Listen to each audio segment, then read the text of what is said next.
You're watching Fox 21 News at 6, bringing you the most local news. We are Southern Colorado. I'm Austin Sack, and today is Sunday, July 24th. Of course, joining me in the studio this morning is Ashley Nanfria. Good morning, Ashley. Good morning. Happy Sunday to you all. So far, a nice start to the day. Love to hear that. I know we got a lot of hot yesterday. It was a bit much. Yes, the heat was, there was enough to go around for sure. Now in your top story, a couple of active duty soldiers could be in hot water with the Army for discharging a weapon.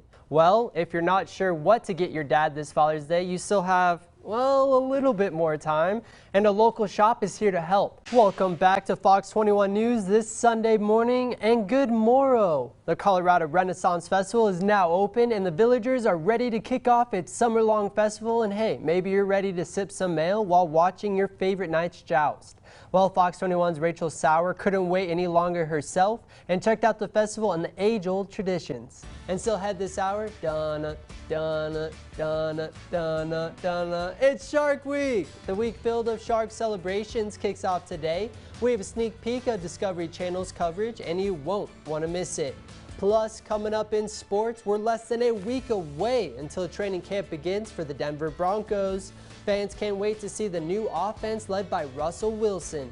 Tyler's has you covered. CPW says bears can smell up to a mile away. So if you have food, trash, birdseed, things like that, bears are going to prefer a quick snack over foraging in the forest. CPW says if you do see a bear on the trail, don't approach it. Back away slowly, raise your hands up, and try and make yourself appear as big as possible. Reporting live in the newsroom, I'm Austin Sack. Scott, back to you. Yeah, Scott and Taylor, a NASA ambassador at Space Foundation actually told me, while the James Webb Telescope helps scientists answer questions about our universe, it is helping foster questions we didn't even know we had. The first images are obviously beautiful. Take a look.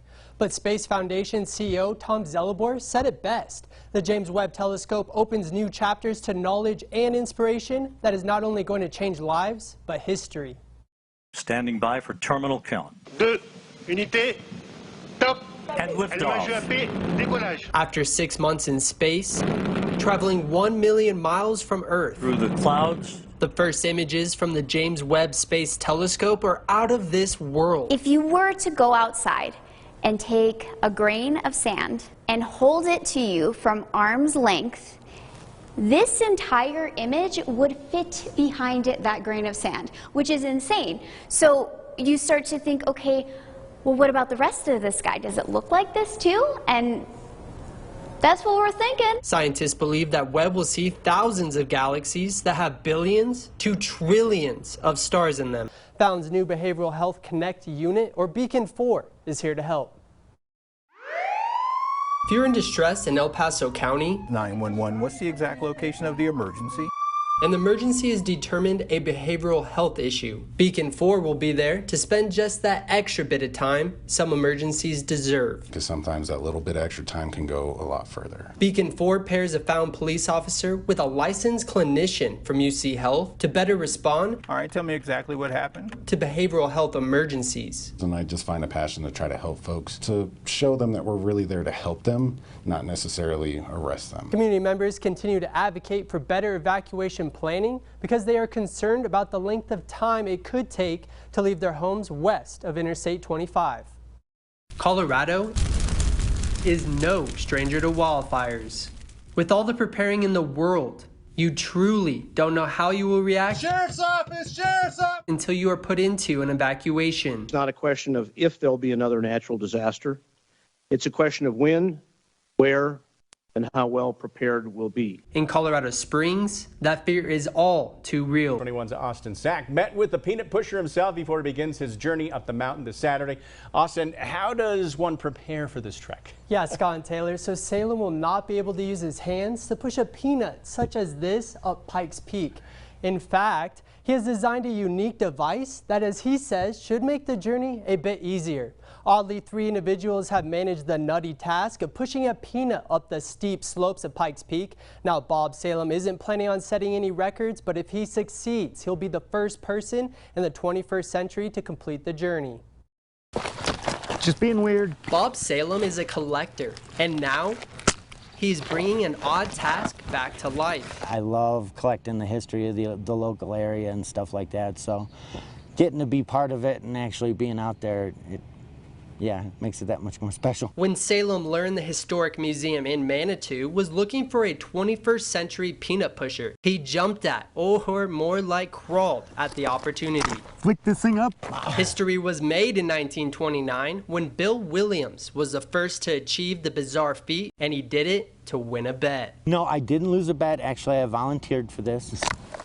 Salem wants to bring some excitement to southern Colorado and keep Manitou weird. That's the goal.